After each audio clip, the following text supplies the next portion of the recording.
I'm Michael Bane from michaelbane.tv, and this is Meet the Pressers. Meet the Pressers with Matt Mallory and Klint Necro. Brought to you by Public Safety and Education and the Trigger Pressers Union.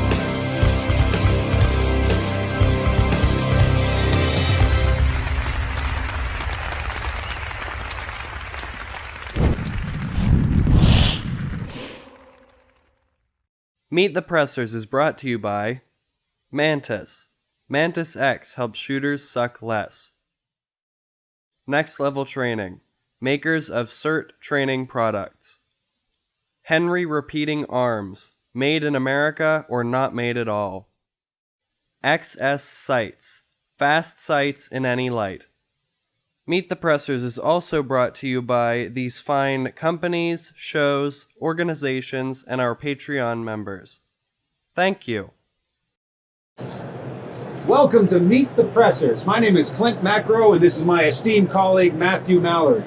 Meet the Pressers is a safe place for trigger pressers to congregate and talk about guns, gear, gadgets, political activism, training, you name it, so long as it's firearms related. And we are at the 2025 SHOT Show in fabulous Las Vegas, Nevada at the Grand Old Otis Entertainment Complex, supplied to us by Otis, one of our dear sponsors. Absolutely. Our guest today, and Matt's going to introduce him here in a moment, is someone that is a legend in our industry and someone that's been very, very generous with his time and helpful to us over the years, and it's been on the show a couple times. Matt, would you do us the honors? Oh, absolutely, Clint. So we have the Michael Bane. It's awesome to have you on. Glad you've been on in the past, but anytime we can get a little bit of your time is a awesome time. Well, thank you. Michael. It's always good to be on. And you Always with both come of you. dapper as always. It's a perfect cowboy hat. There you go. Rich ran Billings, Montana. He's retired now, but he made Paul Newman's hats. So Really? if you're going to make Paul Newman's hats, you can make It's my got to be good enough hats for too. yours. Yeah. Yeah, absolutely. And I'm excited because I just came from spending a little time with King Bullethead. King Bullethead. It's a friend said, "You have a favorite South Korean rapper?" And I'm like, "Who doesn't?" King Bullethead is the younger brother of Justin Moon, who owns Car Arms and Magnum Research. Yep. And Sean is a South Korean rapper, a minister, a Second Amendment advocate, and crazy. All of those fit into like one package. Yeah. He had a crown made of bullets. Yeah. Oh, King Bullethead. King Bullethead. I get it. And he is truly the only rapper I know who ever did a song suggesting that pedophiles should be fed through wood chippers. And he called it Yo Wood Chipper. He rocks. Yeah, they hold the Rod of Iron Yes. Festival in Eastern up near the Poconos in Pennsylvania. Yeah. I've gone a couple times. Actually, the president of Firearms Owners Against Crime, which is Pennsylvania's Second Amendment organization, they invited him up and he spoke along with a lot of other different speakers. But yeah, He's it's a very pro-gun family, that's for sure. Yes, definitely. And Justin is a genius. I mean, in some of the putting the recoil systems on the car was like fascinatingly done. I mean, it's now been kind of supplanted by the standard striker fired small 9mm, but Yeah, they got the Tommy gun. they got the BFR. everything. I have a 4570 BFR. So do I. See, everybody. Do you know. have one? With No, white- I don't. With the white Bisley grips. Oh, that's good. I've shot that thing one-handed many a times. I went out to FTW Ranch. We had a big stack of the Hornady 325 grain, and on the box it says, "Do not use in revolvers." Oops. And Doug Pritchard, dog, is an instructor at FTW. He goes, "Do you think that means us?" No, man. I'm pretty sure that you and I are excluded by name from that. Yep. So let's shoot them all up, and we did, and the gun didn't blow up. Yep, but same. I've was shot fun. quite a bit out of mine. We did a slow motion video, and Matt held a piece of corn next to the cylinder gap, and it blew the corn up. It was pretty impressive. A fair bit of gas escaped in the front of that It's a cylinder. beast of a gun. It is. I mean, and I love it for that. I appreciate the humor in it. It's beautiful. It's like Joe Piscopo on Johnny Dangerously. If you remember, he kept pulling it out like that. The barrel's longer. It's like, it's like It makes me feel manly. It does. It does. I got a scope on mine, so that depletes the manliness a little bit. I have a dot, so Yeah. I'm a little more manly than Yes, you are. You're a little more current day than me.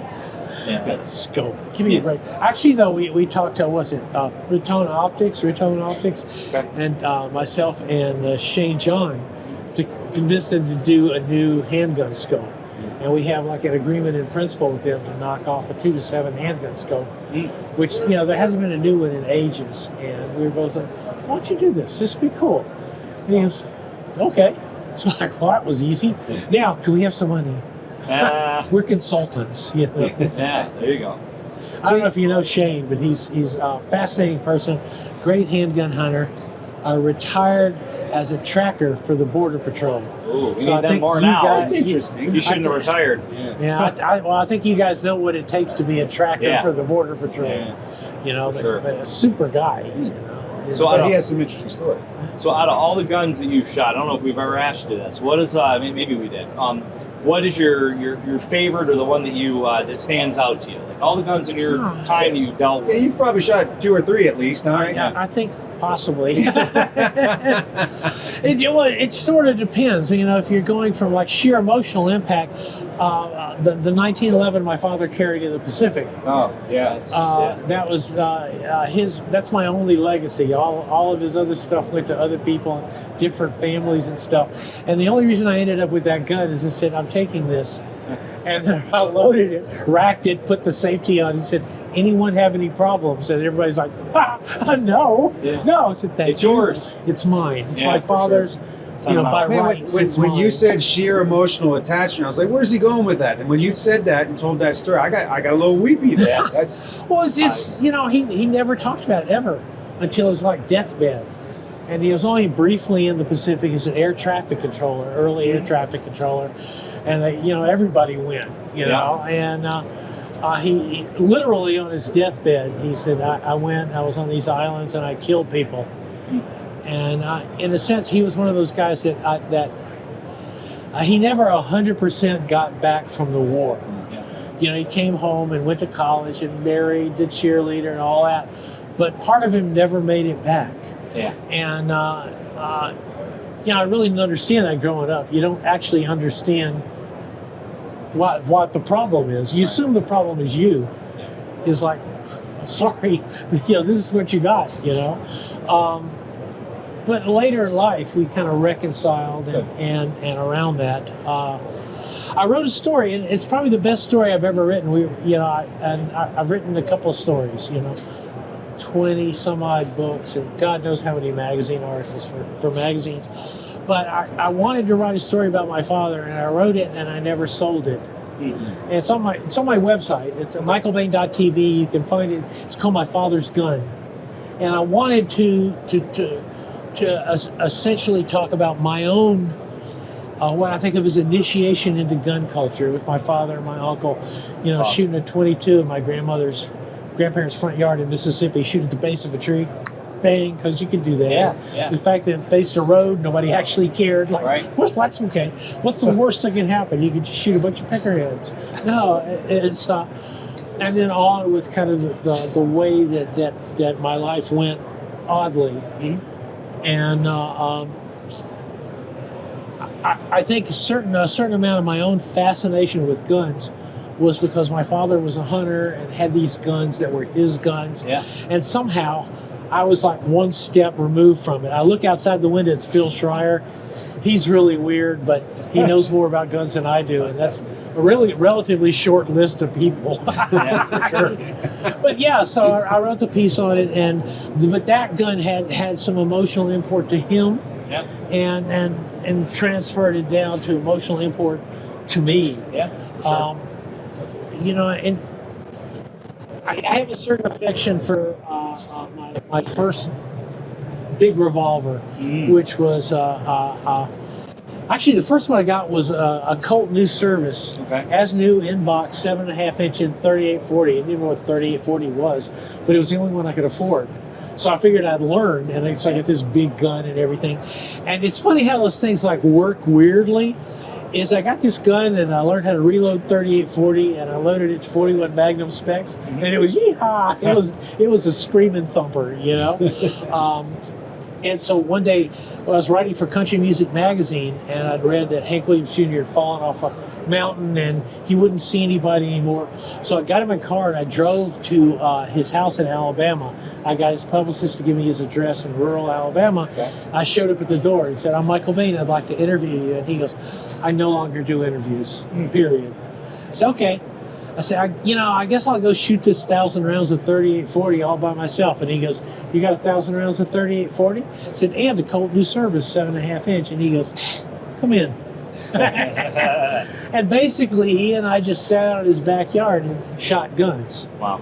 And he talked, finally he's talking about what it's like to almost die, to fall off a mountain. Yeah. And of course, I wrote his autobiography and consulted on the movie afterwards. But it was an amazing emotional story because basically he was dead. He shattered his skull, front part of his skull, and his brain exposed to air. Yeah. And his guide pushed it back in. And then the guide had to go out to find somebody. It was like 7-8 hours. And the whole time Hank had his father's ring on his finger. And he just lay there and tapped the ring on the rock. Because as long as you're tapping on the rock, you're not dead. Yeah.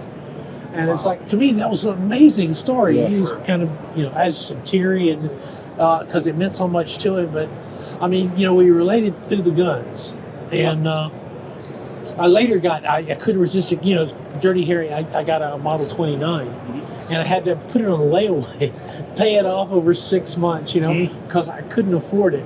So did you ever say "make my day" before you press the trigger? Always, every single time. You can't do But being it as this is the most powerful handgun made, is what I would go through.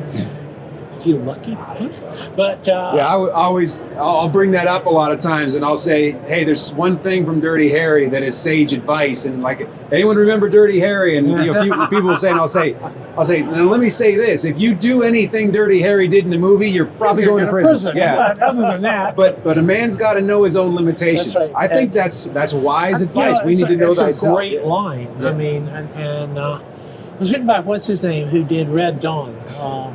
The director. The director. I know. John Milius. John Milius wrote that line. A man's got to know his limitations. Really? Yeah. And I interviewed John Milius one time right after Conan the Barbarian. And it was great because John Milius. He's a gun guy, though, right? He's a gun guy, and he's bats, or he was bats, and I think he had a stroke. But he, we're talking, and he goes, "You know why the sword scenes look weird in Conan?" I said, "No, why?" And he goes, "I hired a Japanese master of the blade, and I gave him a 13, 14-pound broadsword. And I said, get me kata for this sword." Right. And so if you watch the movements in Conan the Barbarian, my girlfriend looked at him and she goes, "Why are they handling the sword so oddly?" It's because the Japanese master of the blade worked out the kata. The only way you can make this sword do the things you want to do is his way. That's the only way it works. Wow. And then he goes, and then I made this attack helicopter, this hind attack helicopter for Red Dawn. And he goes, "I'm driving down, it's like a truck, trailer. I'm driving down the 405 and sirens and lights and everything go off. And they pull me over and they're like, 'Is that a hind attack helicopter that you got?' He goes, 'Yes.' They're like, 'Where did you get it?' And he goes, 'I made it myself.' And they hauled him in, all this stuff is, that's secret. So, 'Where did you get the plans to make it hind attack helicopter?' And he goes, 'There was a Mattel model.' Oh. And I'm like, dude, that's so rocks. I built my own killer helicopter off a Mattel model and get attacked by the feds. I don't know if that attributes to how smart that guy is or how good the Mattel models are. Yeah. Apparently Mattel models are really detailed. You want to know what's going on in the rest of the world? Mattel. Yeah. That's a good point. Just get the glue, build it, and go like, "Oh shit, we're going to have to go into hiding. It's a nuclear weapon." Yeah. Wow, that's hilarious. But it's all, to me, all guns have, not all of them. Some of them I'm thinking like, how did this crap get in my safe? I was going to ask you that, like, what would be like the flip side of that, the gun you'd hate the most? But Clint and I aren't really the ones that want to disparage other companies and whatnot. But is there maybe one that's no longer in business and it really wouldn't, pee on the Cheerios of a I'll current pee on the company? Cheerios of no, one. I mean, All right. Yeah. you remember those, like, what was it, the original hand grip ones? CZ? No, the CZ ones that were you could buy them for like $10 surplus. No, it was way before my Yeah, time. that was- they shot like a tote cartridge and everything. Everybody goes, "These are the coolest guns." No, as a matter of fact, they're not. They're crap. You got to figure out how to load them, and then you got to, I'll be right back. You keep talking. I got something for this. This is To gonna be me, good. it's like, some of the. I'm just not interested in necessarily in surplus guns. So when somebody says, "Can you believe this AK?" It's like, yeah, sure, I'll believe it. But I have 2 AKs. I have like zillions of guns, but one of them was built by Dave Lau, D&L Sports, and it was a gun built originally for the military so they could have a designated marksman rifle that was deniable. It's like, oh yeah, it's an AK. Deniable. Leave it in the sand. Leave it in the sand. And he did like 10 or 12 of them, and I have one of those. It's an incredible accurate gun. And the second one I have, which is really cool, is I built with Jim Fuller, who's like probably the greatest AK expert in the United States.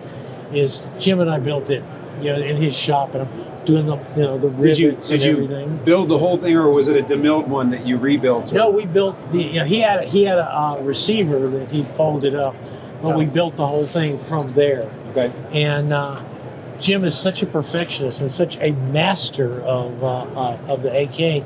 And I got done, and I'm thinking, like, I did such a great job. And he goes, "You did a good job. And there's one rivet, Michael, that it's not 100% correct seated. He goes, it won't change anything."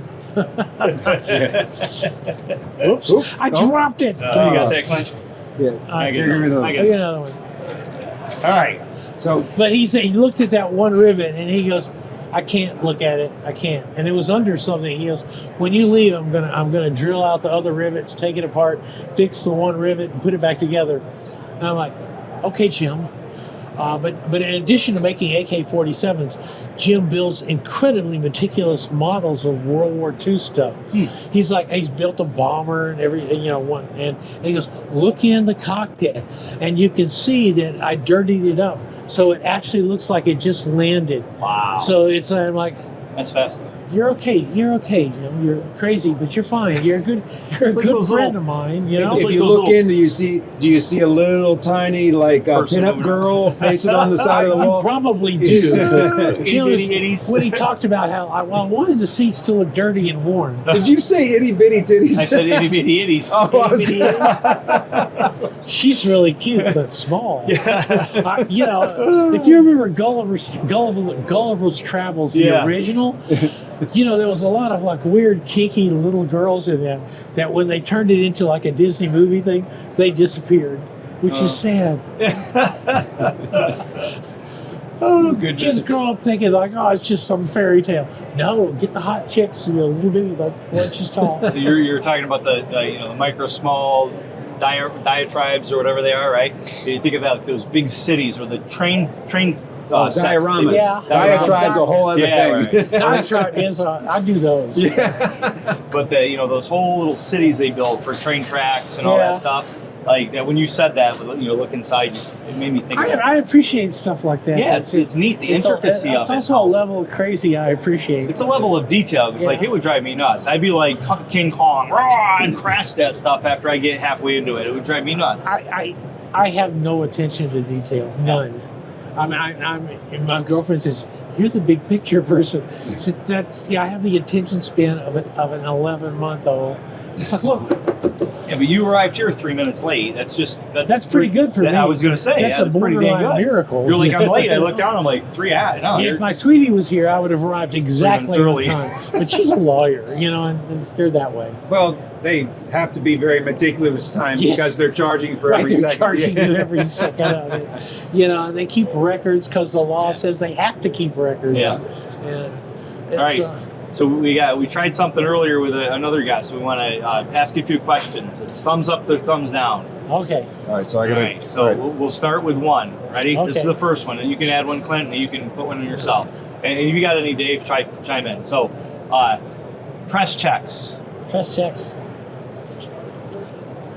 All You right. Well, We're in no, you agreement. either know the gun is loaded or you don't. Well, and you can't do it in dark, You and it's can't got do a it in the chamber dark. indicator or a witness hole you can look down through. There's other ways No, to but do it the- other but than the thing- reaching the front of your gun and opening it up. I mean, to me, it goes like to Clint Smith, Thunder Yeah. Ranch. You know, the concept of administrative manipulation of the Yeah, gun at home. absolutely. Here's the deal. I get up, I load the gun, I rack the gun, I put the gun in my holster. I'll never have to press check it because you know what? If it's in my Loaded. holster, Right. it's loaded. Right. And then when I load it, then it, to me, and I got that from Clint Smith on administrative manipulation of a firearm. Right.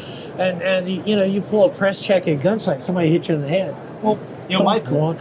thought is this: it might be the competition industry Yeah. that does that. The whole John Wick kind of thing. But if I'm pointing a gun at a bad guy and I'm like, I don't know if it's loaded.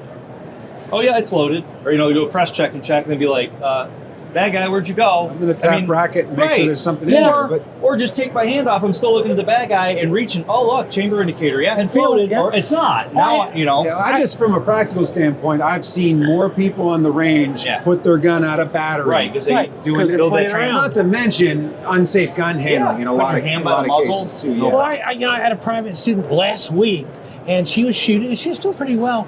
But then and she had slide lock, and she did this, and I said, stop, what are you doing? And she goes, I want to know if it's empty or not. I said, the gun will tell you it's empty. Yeah. I said, the different feel of the slide. Yep. Yep. I said, you must never think that. I mean, the very feel of the slide is different. You have to feel that, Yeah. and then you'll know it's empty, and then it's time to go to a reload. It takes some time for people to learn that, but For a lot sure. of time when people are always topping off mags Yeah. and putting specific amount of rounds in Yep. each of their exercises and stuff, they tend to not Yeah. learn what that feels like. And that's a training skill. Yeah, yeah. So And I always say I don't want you to run the slide lock in a gunfight. Like Right. if there's an opportunity to top it off, fine, but train that way so you know what that feels like. And she said, "Well, what do I do if the slide didn't log back?" That's right. Oh, Every no, day's the like- slide, yeah. the slide You know, lock back. I said Yeah. it's like be a miracle. You'll find everything works the same way. It is simple. Yep. I don't need. There's no other stuff to teach you. It's these things don't jam by lightning. Although sometimes they do jam by weird stuff. Todd Jarrett, USPSA Nationals, sitting up on the hill. Me and Chris Edwards, who just retired from Glock, and Todd is getting ready to run a stage, and the stage involves shooting through a window on the right. Bang, bang, bang, bang, bang. Step through a doorway and engage targets through the doorway. And he goes bang, bang, bang, bang, bang. And on the last bang, Chris and I are watching because the sun was just right. And you can see the 9mm case go ding and hit the side of the window. Ding, hit the top of the window and arc. And you can see the case arcing like a falling star just as Todd opens the door, steps through with his gun, and Chris goes, "Not in a million years." The case dropped into the ejection port of his gun. It just goes like, whoop. It's like, Is there video of that? no, I wish it was. But Todd, poor Todd, the gun jammed. Todd immediately goes into tap rack clearance. But that's not why the gun jammed. The gun jammed because it was hit with an asteroid. Yeah, that's amazing. And at some one in point, a Todd million. just slows down, stops, and goes, Wow. "What has happened?" Yeah. And he looks in, there's a Alternate crunched reality. case. Wow. It's like, afterwards I said, "I'm sorry." And he goes, "Dude, nothing is that random." Right. He goes, "I'm just going to say, stuff happens. That was stuff." Well, hey, that just goes to show anything can happen. Anything can happen. That reminds me, I did this movie called Ballistica. I did the audio post on it. It is one of the worst movies ever. It's so like bad that it's awesome. It's on Amazon called Ballistica. But he does kung fu with guns. And like he's shooting like this. I mean, it's horrible. But the final scene, he had this necklace. And the necklace, like, it was connected somehow where the primer is, so it doesn't make sense that this would work. But he was at slide lock. He ripped it off, flipped it up in the air, went like this, it landed in the chamber, and then he hit the slide stop, and then he shot the bad guy. I'm liking that. It was kind of the same type of skill set, I guess. I don't know. I appreciate randomness of the universe. I mean, random is actually there, and you pretend it isn't to your detriment. Yeah, for sure. So that's another thing to think of too, and maybe you have another one. We interviewed, trying to think now, the hot dog on the revolver. Jerry Mitchell. Interviewed Jerry. I had a vision that was really odd. Yeah, that was odd. It just popped in my head because you talked about the corn earlier, and that's what made me think of that. We did the corn because he did a hot dog on a you do corn. You're making this note that. Yeah. There was no audio. This would definitely be weird. But Jerry said one of the questions we asked Jerry was, "What is one of the weirdest things that you've seen on the range or something like that?" And he said that somebody was he was showboating. Okay, what do you mean by that? And he said that basically he took the gun, dropped the magazine, and racked the slide and went to catch the round in midair. But when he racked the slide, the round popped out and the ejector actually hit the primer and it blew up right in his face. So what are your thoughts about showboating? Showboating is a big negative. Oh yeah, for sure. Nature will hurt you. I've seen guys with extended extractors on 1911s with their hand over and going, whoom, and bam. Ow. I mean, that's kind of the thing. The thing is if it can happen sooner or later, it's going to happen. When I was Clear the gun, let the ammo hit the ground. But it's $1. A friend of mine who's a very accomplished competitive shooter, very, very, pretty high up, right? Yeah. He was always catch the round when he unloaded the gun. He had he had click, nothing happened, and he didn't wait 30 seconds, and it popped off. He had a hang fire in his hand because he caught it. And I mean, he's got some pretty nasty scarring. I mean, obviously, it didn't kill him and it didn't blow his hand off, but it was something that didn't need to happen. Did I ever tell you guys the thumb story? I don't know. First time I saw blood on a range. Does the thumb story have anything to do with a hotel room in Taiwan? No, I was going to say corn or hot dogs. So I I ran a match. I was match director, and we were done with the match. Match was over, and people had left, and all I was doing was walking the bays because I wanted, leave the range the way I got it, and make sure all the targets were up. So I'm walking from bay to bay, and I see at the end one of the guys who'd shot with us was showing his girlfriend, wife, whatever, how to shoot.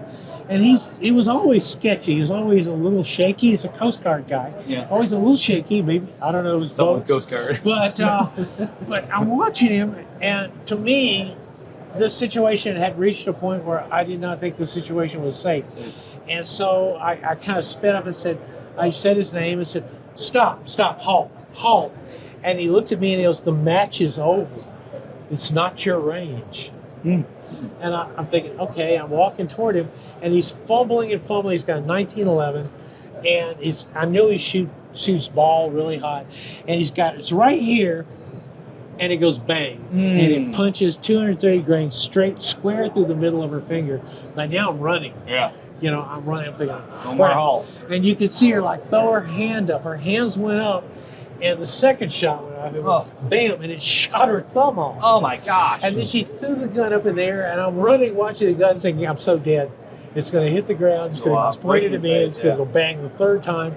But the gun hits the ground. I stomp the gun down on the ground, kick it out of the way and run over, and he's screaming and she's screaming. And I do exactly the same thing you guys would do. It's like, okay, get away from her. I'm in charge now. I'll do this. I'll get the bleeding stopped. I'll get her here. We'll get medical help. We'll get the helicopter here. So I do all those things. The helicopter lands, and they take her out and everything. I'm like, the helicopter guy then runs over to me, and he goes, where's the thumb? The thumb. Obliterated. And he goes, the thumb. Where's the thumb? Get the thumb. Wow. And so I went back to the range, which was pea gravel, and I'm crawling around on the range looking for a thumb, which bizarrely I found. Wow. And I got this thumb, and I'm running the thumb back to the helicopter. And I had an overwhelming urge to bite the fingernail. I mean, it was just almost uncanny. The nail on that thumb or your thumb? You're holding a thumb like this, gosh. and you're thinking like, wow. Got a hangnail here. They put the thumb back on. Wow. She sued the range. They settled. Now, the thumb would have been shorter, so was she still able to hit the safety from then on? Hey, I'm like, you guys are off my range forever. One round through somebody else, and you don't come back on my range. So was her new nickname All Thumbs? Or Stumpy. Yeah. Wow. I think we should give that one 2 thumbs up. Or 3. Yeah. Oh, that's good. That was corny. It was. Corny. But corny works. It works. Wow. But I mean, sooner or later, you guys know this, sooner or later, if you're on a range all that time, you're going to see blood. Because, somebody will do something unfortunately stupid. or you holster with your finger in the trigger, Right. and what happens? I think if it's happened to somebody, it makes me rethink doing it. Like the whole press or the whole racking the slide and trying to showboat. I've done that before, and I think we mentioned that on the show with Jerry. And after that, I was like, nope, happened to one person. I recently seen one. I think we talked about it, where somebody was on the range and they're just shooting. Casing came out, landed right on the open box of ammo, hit the primer, and it went off. I'm like, now I make sure all my primers are covered when I shoot because, just it happens as one person. It could happen to anybody. I saw one round 45 ACP go off when it was dropped. Really? And it managed to hit a sharp edge of rock. I mean, once chances. again, it's all physics. It's it drops, and who thinks about dropping a live round on the ground? It goes, bam! It's like, wow. But when that happens, it does this. Right. It doesn't and shoot the projectile. it's not launching a projectile Right. at It you, still but sucks. It's like, well, that's kind of odd. Yeah. Right, for sure.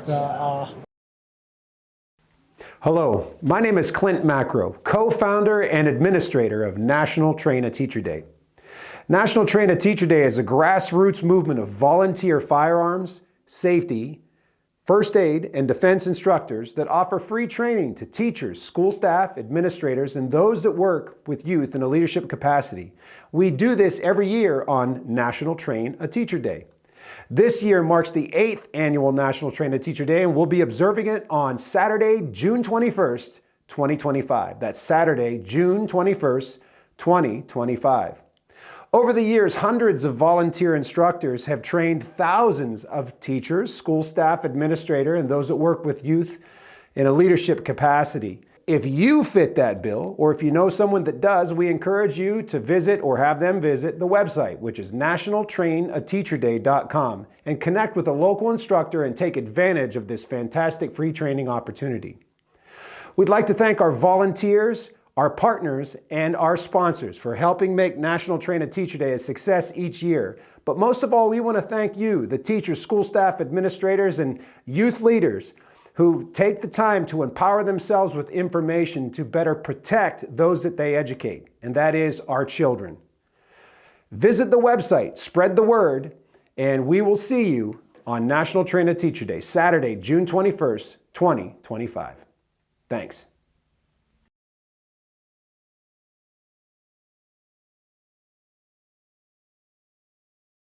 All right, so David said super bright light on your gun mounted light for a self-defense gun. Honestly, I don't care that much. You I'm can fine or with you light. can't. Nope, I got it. This. Yeah. Now here's one. Do you for have to have it? No. Right. I mean, but here's one. Do you use your rail-mounted light on your defensive gun to search out bad guys? no, never. Never. Right. That's why God made flashlights. Exactly. Right. Yeah, we all have one stuck in our pocket. Right? and- Oh, bad guy. Yeah, Drop it. to clarify my endorsement of a gun-mounted light. Yeah. I don't think it should be the primary light. Absolutely. That's a great way to say it. But also, you should know how to use it without indexing it some, because there are ways Well, to you use can. it properly. We've at done least, that. At least to get some information, because we have to positively identify anything we You point the gun can at. bounce off the ground and you Yeah. can get some. Yeah. But the problem I have is if you give people the light, people tend to use what they have.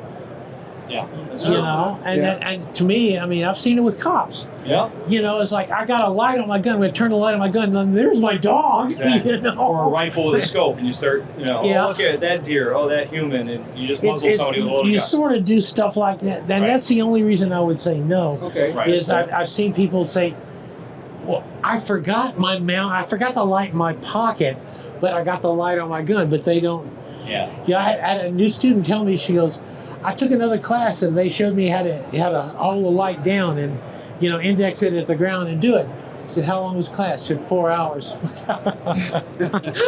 Oh yeah, darling. Sooner or later, you're going to point the gun at somebody well, because you got the light. That's valid. That's valid. And So, I've seen it at shoot houses, at gun site, Yeah. among people who, they're at gun site. They're in a class at gun site.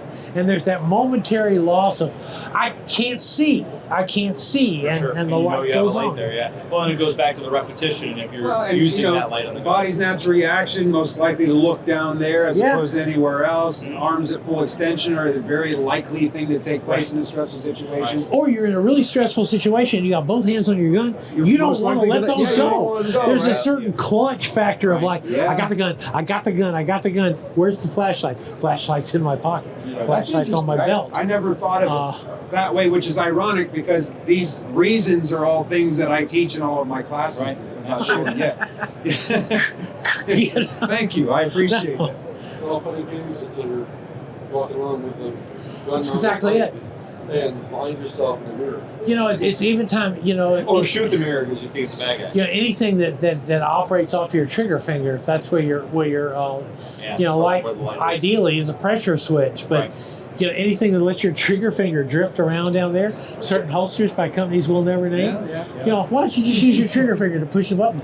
Well, it's going to push another button soon. Yeah. So the other one I had, but I'll let Clint do one because I've been hogging the time. Okay. Clint, you get one. What are your yay or nay on to verify your gun clear? You press the trigger. Oh, God. I would like to mention that I put a hole in my wall once. Really? Yeah. It's and you know it's revolver, Yeah. and in my office I had the safe direction. The safe direction was a corner of a room, corner of the room going straight into all the beams on the house, and so I would unload there. I would just routinely, I'd come in, I go in, I got the revolver, and it's a 44 special. I took it out and like, you know, down. You know, I hear tinkle, tinkle, tinkle, tinkle, tinkle, tinkle, tinkle, tinkle, and then just my head doing normal stuff. I closed the cylinder, pointed it, pulled the trigger, and there was a very loud noise. And I'm like, the star broke. When I hit it hard, you know, a cheap gun, star broke. Yeah. and then- It left a round in the chamber. What I heard was tinkle, tinkle, tinkle of the ground of the brass on tile. Yeah. And I thought it's empty. All of them. What You I didn't checked. do, number one, I didn't verify it was Yeah. empty. And after that moment, I never once pulled the trigger to guarantee the gun was empty, because what you're doing there, I mean, that is a competition scar. Right. Shoot or unload. Yeah. As soon as you're ready, final thing, click the gun, put the gun in the holster. Yeah, absolutely. So on that same line, then I just thought of this one now: round in the chamber or no round in the chamber for a self-defense gun. Right? Round in chamber. Yes. That's what God wants you to do, Time, you know? time is of the essence, right? But again, I know people right now are carrying guns with an empty chamber, Yeah. and who, you know, a guy looked at me and goes, "So you're telling me I can't quickly get around in the chamber?" I'm saying, actually, Israeli, that's right? exactly what Yeah. I'm telling. Unless, Israeli unless you're law, some yeah. bizarre Israeli guy who goes like, I went to a class with the Israelis. Yeah. They're not like us. No, It's- they are built differently. But that's repetition. It's repetition. And they do that for safety because they don't want to train the person. And- they rather Right. And Well, and when you say for safety, it's for another reason besides right. yeah. Well, it's just like the military, the Beretta M9, the 1911. You got two safeties on the 1911. You got the Beretta M9 with a safety, and you got to keep it in double action. So safety off and what a long heavy trigger press. complicated gun that is. Well, right, and you got to do all that because if they make the gun hard to operate, then it's going to be less likely for somebody to have a negligent discharge. And I think in one of the classes I took with Israeli Special Forces guys, they made a point. They're like, "We have a round in the chamber. You better freaking believe we have a round Yeah. in the chamber." First person on target Yeah. typically wins the fight, right? Yeah, and they're like, "Hey, we have the not round in the chamber is for others." Yeah. You know, yeah. but those of us who are on the cutting edge, the sharp edge of the knife, we have, you know, right, for sure. things are happening quickly with us. So quick. You know. Yeah, for sure. We did the Israeli house clearing is different than other house clearing.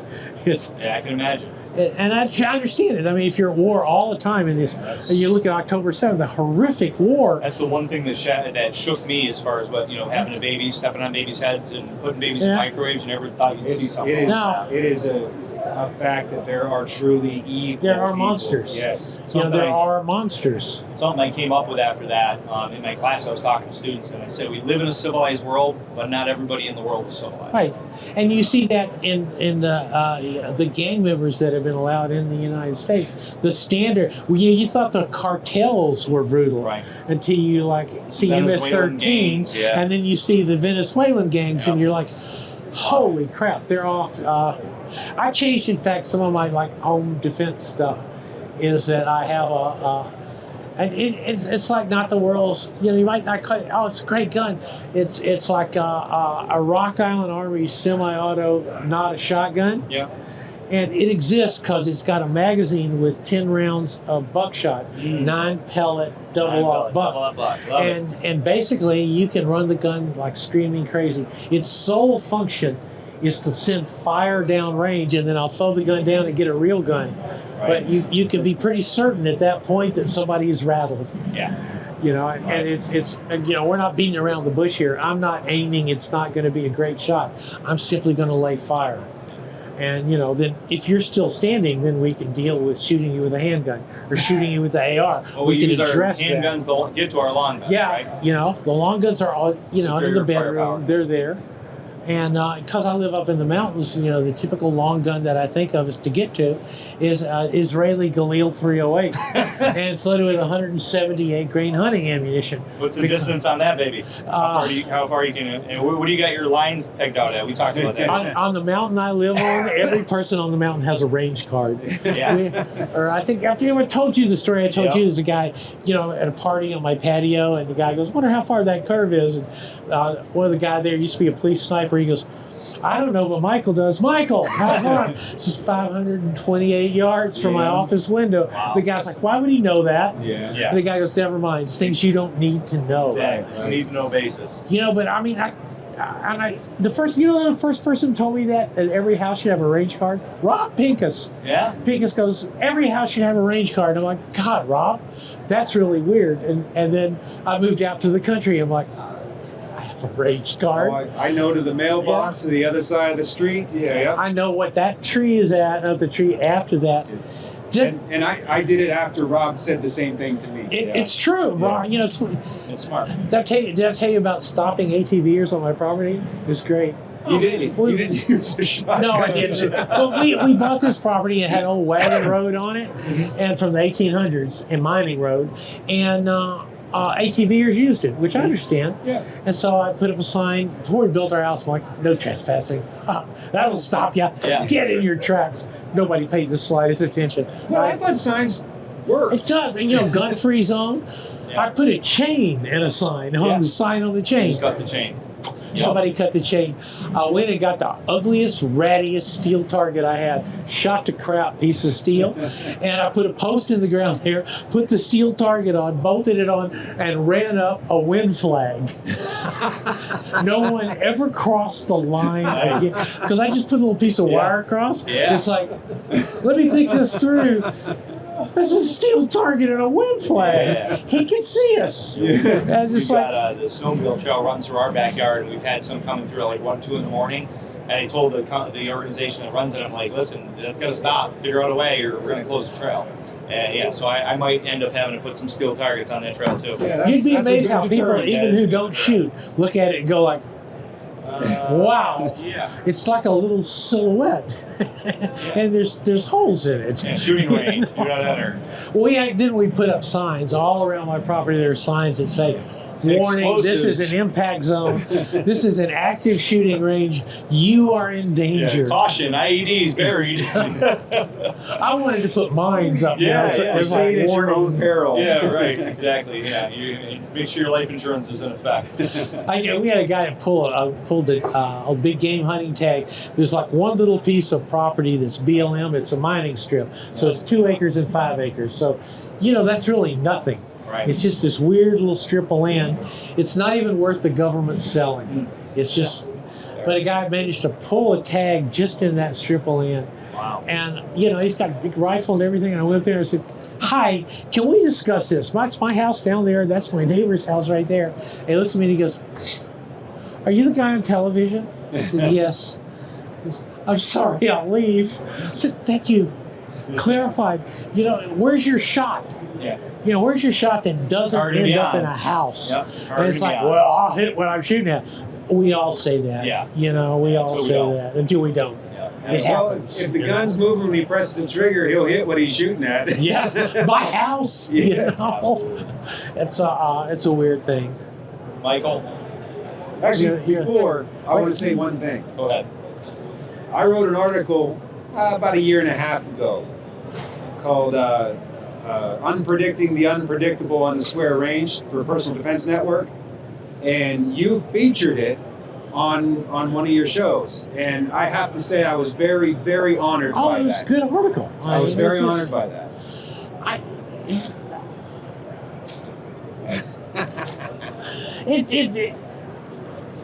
More people need to address subjects like that, because it's. And we talked about this on another show. The problem with so many trainers is you say, well, it's great, there's more trainers. However, the percentage of good versus bad trainers, I don't believe has changed. It's just there's more good trainers, but there's more bad trainers. Right. And in some cases, it's just in some cases it's philosophies that are differing from mine. Over the last couple of years, I've drifted very much toward a Daryl Bolke school of life, which is the most, have a gun is the most important thing. You can figure out what the gun is later, but you got to have the gun all the time. And, so I typically will get up in the morning, and if I don't put on the carry gun, let's say I'm going to spend a day in the house, I'm going to spend a day working, I'll take a snub and just stick it in my pocket. It'll work. Yeah. It's, Sounds better than none. But I know where the gun is. Yeah. It's like I don't have to go look in the refrigerator in the ice tray. Just seek it out. Hang on, bad guy. I gotta go get my gun out of the safe and load it. Wait, did I put it? No. Did I put it in the refrigerator or did I put it in my wife's underwear drawer? And the FBI will find it in the underwear drawer. Yeah, and they'll find your dog. Yeah. Well, we know about ATF. Yeah, for sure. I'm from the ATF, and I'm going to shoot your dog. I believe it was Tom Gibbons that said, your Second Amendment ain't going to do you a damn thing if you don't have your gun on you. That's true. Yeah. I mean, and how many people don't? How many people that don't? Yeah. And people that should know better, say to me, it's like, well, I think I'll know when I need it. I said, yeah, that'll be about like 4 seconds too late. Yeah, Hi, you've just met a wonderful Venezuelan gang in Denver. Right. But I don't go to Denver anymore because they can have it. Yeah, it's crazy. My favorite thing from Denver is when the mayor said like 2 months ago, he goes, if they try to deport our migrants, what are they, pets? I mean, are they offering them up, Migrants. He goes, the women from the high ritzy, Highland or Park subdivision will all stand up for them. Just the women? I'll go ahead and bet money that they won't. Because the women are the ones at risk. They'll be telling their husbands, like, if you go out there, I swear to God, you're going to be sleeping in the doghouse the rest of your life. But he actually said that. And all of us are like, you're delusional. But it's Colorado. It's like the DEI firefighter or fire chief in California about, if he's a man, he got himself into it. Okay, so if she's wearing a skirt and gets raped, then it's, right? She got herself into it, right. That's ridiculous. She wore a short skirt and she was asking for it. Right. I mean, that's the exact same concept, flip side of the coin. The victim is to me, the victim is never at fault. Exactly. They something acted upon them. Yep. For sure. But what are you going to do? It's a weird world. It is a world, but I just it's always want to good tell to you, have you in this world. Colorado is getting ready to pass the biggest anti-gun bill in the entire history of the country. That's right. You mentioned that earlier today. And we said, Can't wait. Another law we'll ignore, but Adam Kraut already said. Yeah, we're there to it. Yep. We're there with it, and it just sucks. Colorado is like in another planet. Yeah. Yeah, it was a ban on semi-automatics, holus bolus, correct? Yeah. Yeah. And I live in the part of the state that's the red part of the blue state. And I really do appreciate it. I've gone to the little general store down there, and there'll be the big ranchers there with big 1911s on their hips because, they deal with cattle and coyotes. Both of which sometimes need to get capped. And the cattle are so and on the last story, I'll shut up. I was walking the dog, and I walked the dog down toward my range, and we're open range. Yep. And so there's all these rangy-ass range cattle around. I'm like, oh, look at that.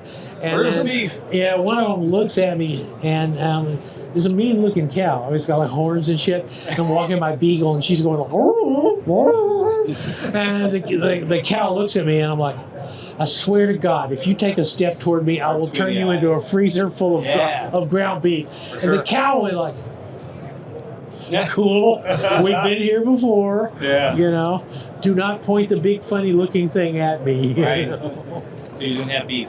No, sadly. Sadly, right? You were like, deep down, you were like, try, make my day. Make my day. Come on. What happened to you? I was attacked by a feral cow, Yeah. and I brought her down. Right, for sure. You know, right Yeah. there. It's just like classic hunting story. See those horns? Like laying on either side of my leg. Boom. Yeah, you're like, hey, well, what happened? We brought I brought the cow to dinner. Yeah. Michael, it's always a pleasure to have you here. It's always fun. Both of you, Clint. It's Again, good to see you. thank you very much for that. I was honored. Keep by writing articles like that. I will do my level best. And now you're going to have to rethink the light on the gun, aren't you? Yeah, I'm going to totally rethink that. Absolutely. I think I probably stole it from Lou Gosnell. Okay. So, as Lou Gosnell always says, good talk. So everybody out there, check out michaelbane.tv and support him any way you can. He's a great guy. He's been around for a while, so we definitely want to keep his mindset going and keep engaged. I'm also cute as a button. He is. I mean, so what are you going to do? Definitely. We got the podcast. The podcast is 21 years old this year. Wow. So 45 minutes a week, 50 weeks a year for 21 years. That is a staggering height of That is bullshit. amazing, yeah. Well, if we can ever come on, it's because we are cute as a button too. So. Well, you are. It's a good point. You know, I'll have to put you on it because then it's less work for me. Hey, we'll help out in any way we can. I'll make sure King Bullethead has the opening and closing songs. Yo, we with it. Yo, wait, I have a picture. Yeah, sure. Me with King Bullethead. King Bullethead. It's just exciting. He's like, you're the strangest fan I have, and I'm like, I do my best, dude. I think this is the strangest fan I have. Yeah, look at that, King Bullethead. Yep. That's awesome. Buy his album. Get the one with wood chip on it. Wood chip. King Bullethead.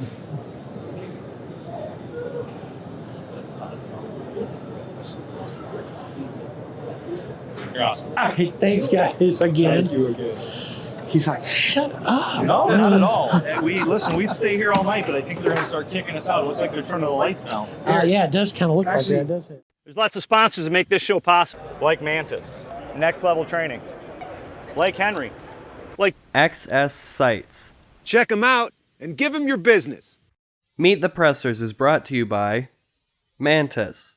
Mantis X helps shooters suck less. Next Level Training. Makers of CERT training products. Henry Repeating Arms. Made in America or not made at all. XS Sights. Fast sights in any light.